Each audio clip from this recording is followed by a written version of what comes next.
Xin chào các bạn, rất vui khi được gặp lại các bạn và một ngày mới thì xin chúc các bạn làm việc, học tập thật nhiều niềm vui và tràn đầy năng lượng. Mình là ngôi nhà mơ ước 1. Khi các bạn nhìn thấy cái mẫu nhà cấp 4 hiện đại này thì các bạn sẽ có một cái cảm giác là nó rất là quen thuộc, phải không các bạn? Vì mình đã có dịp thực hiện rất là nhiều phiên bản ở cái mẫu nhà theo phong cách hiện đại này rồi. Lý do là vì cái mẫu nhà này được rất nhiều bà con, cô chú bác và anh chị mình quan tâm, cũng giống như là những bạn trẻ quan tâm cái mẫu nhà này. Chính vì vậy mà mình thực hiện cái phiên bản tiếp theo của mẫu nhà này để gửi đến mọi người tham khảo. Cái phiên bản mẫu nhà hiện đại này với cái chiều rộng là 7,5m, chiều dài là 17m, nhưng ở cái sản phẩm thiết kế lần này thì mình chỉ là điểm nhấn là phối màu thôi, chứ mình không có ốp gạch nhằm giảm cái chi phí xuống thấp nhất cho gia chủ khi yêu thích lựa chọn cái mẫu nhà này xây dựng.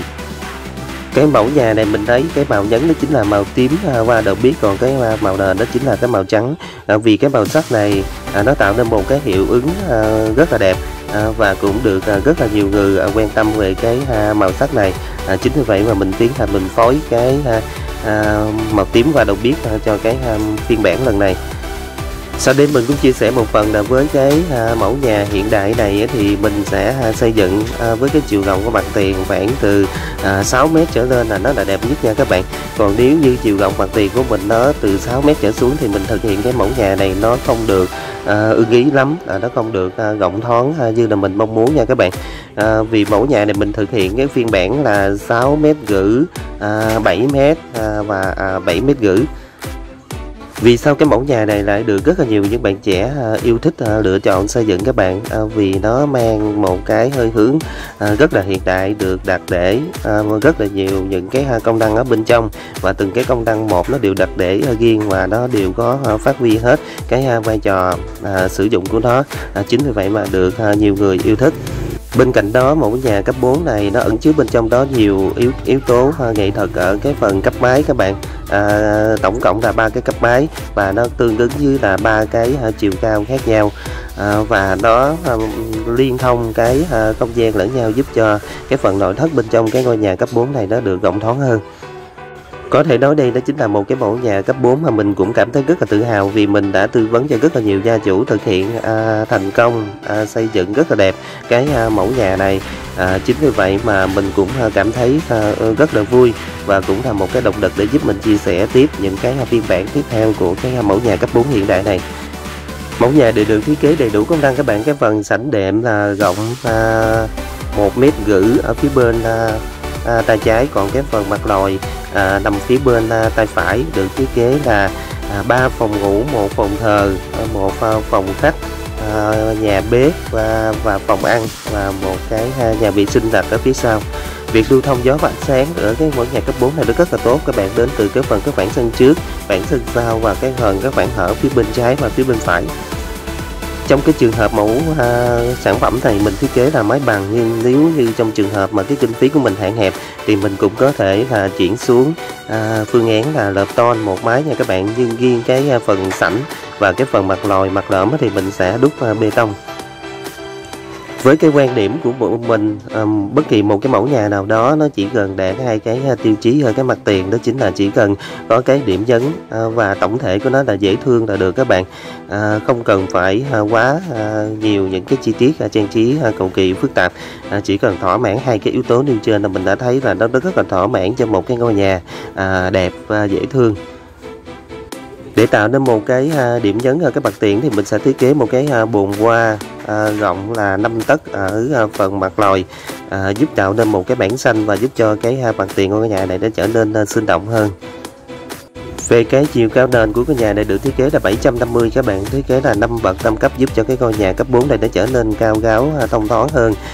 Vì cái chiều rộng cái mặt tiền nó tính 7,5m, do đó nếu mình thiết kế 3 bậc 5 cấp thì nó không cân xứng và cái ngôi nhà của mình nó trở nên thấp hơn nha các bạn. Mình chia sẻ thêm một phần nữa về cái phần các màu sắc thì do cái phần sản phẩm này mình thấy cái chủ đích là màu tím và đậm biết. Trong trường hợp mà gia chủ lựa chọn màu sắc theo phong thủy hoặc là màu sắc nào đó mình yêu thích thì mình sẽ tiến hành phối lại cái màu sắc cho cái ngôi nhà này. Về phần cửa thì để giúp cho cái ngôi nhà này nó trở nên thanh mảnh và nhẹ nhàng hơn thì mình sẽ thiết kế đó chính là cửa nhôm Silva màu trắng. Và trong cái trường hợp mà cái kinh phí của mình nó hạn hẹp thì mình có thể chuyển xuống là cửa sắt sơn tĩnh điện thì nó cũng rất là đẹp và rất là hợp lý. Có thể nói đây chính là một cái phiên bản rất là hiếm hoi mà mình phối lại cái màu sắc cho cái ngôi nhà cấp 4 hiện đại này. Và trong cái sản phẩm thì mình không có tiến hành ốp gạch mà chỉ tạo cái điểm nhấn bằng cái màu sơn thôi nha các bạn. Có thể nói đây chính là một cái mẫu nhà cấp 4 mà mình đã rất là thành công ở cái thời gian qua. Kèm theo đó khi mà mình thực hiện cái phiên bản này cũng gửi đến những cái gia chủ mà mình đã thiết kế cái mẫu nhà này để mình tham khảo trong quá trình mà mình hoàn thiện cái ngôi nhà này. Cái điểm nhấn ở cái ngôi nhà này nữa đó chính là cái vách cánh gà 200 tầm phía bên tay trái các bạn. Và cái vách cánh gà này nó ôm luôn 5 cái bậc cái tam cấp giúp cho cái phần sảnh và cái phần tam cấp này nó được liên kết hơn và cái phần sảnh nó được rộng hơn nha các bạn. Đây chính là một cái điểm hay và một cái điểm nhấn ở cái vách cánh gà này nó mang lại. Phần nội thất ở bên trong để tạo một cái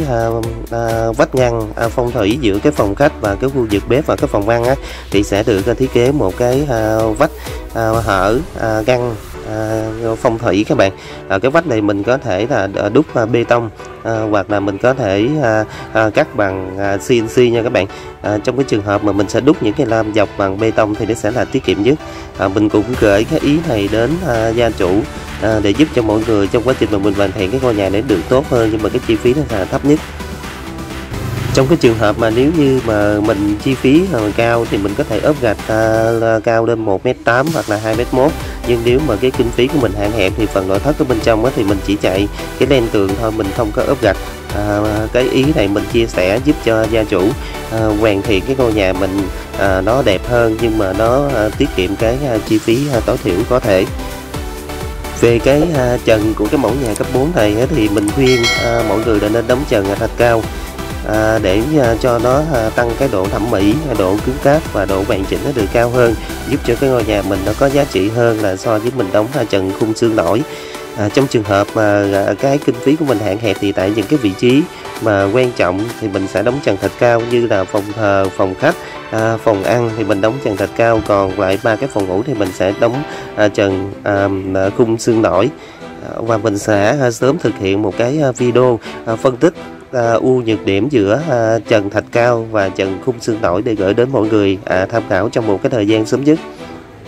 Về cái chân nền đó thì như mình nói ban đầu ở trên đó thì cái chiều cao của nó là 750. Mình hoàn thiện cái chân nền này có thể ốp bằng cái đá chẻ để nó giảm cái chi phí xuống thấp nhất, vì đá chẻ đó chính là một cái vật liệu mà rẻ nhất trên thị trường, mang lại một cái hiệu ứng rất là đẹp. Và hiện tại không có cái vật liệu nào nó rẻ hơn đá chẻ và nó mang lại cái độ hoàn thiện cao, cái tính thẩm mỹ như là đá chẻ mang lại. Nếu như trong cái trường hợp mà cái chân tường này mình ốp gạch giả đá thì cái chi phí nó sẽ cao nha các bạn, vì hiện tại bây giờ gạch giả đá thì nó dao động khoảng trên 100.000 một mét vuông. Mình chia sẻ thêm một phần nữa là với những cái mẫu nhà cấp 4 như thế này thì mình cần thiết là phải bố trí một cái cửa hậu nha các bạn, để giúp cho việc lưu thông gió và ánh sáng, cũng giống như là cái thoát hiểm cho cái nhà cấp 4. Và mình không có vượt bỏ qua cái cửa hậu nha các bạn, vì khi bỏ cửa hậu này nhà mình nó sẽ rất là bức bí và nó không có an toàn trong cái quá trình thoát hiểm. Đây cũng chính là một cái ý mà mình chia sẻ đến gia chủ. Trên đây thì mình cũng vừa đi phân tích và có những cái lưu ý giúp cho gia chủ hoàn thiện cái mẫu nhà cấp 4 này nó được hoàn thiện hơn, tăng tính thẩm mỹ hơn, nhưng mà cái giá thành của nó sẽ là thấp nhất có thể, giúp cho mọi người xây dựng cái mẫu nhà cấp 4 này được yên tâm hơn, và cái chi phí mình đầu tư nó sẽ là thấp hơn, nhưng mà vẫn hoàn chỉnh được cái ngôi nhà mà mọi người đã mơ ước, lựa chọn cái mẫu nhà cấp 4 theo phong cách hiện đại này để xây dựng. Cái mục đích mà mình thực hiện cái video ở cái phiên bản lần này là giúp cho mọi người có thêm một cái sự hình dung về cái cách phối màu ở cái sản phẩm này hơn là mình ốp gạch nha các bạn. Đó cũng chính là lý do chính của cái video mẫu nhà cấp 4 này.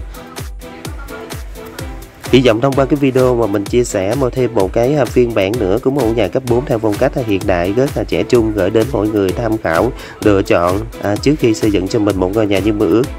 Video của mình đến đây là xin kết thúc, và bây giờ xin nói lời chào tạm biệt và hẹn gặp lại các bạn ở những cái video lần sau.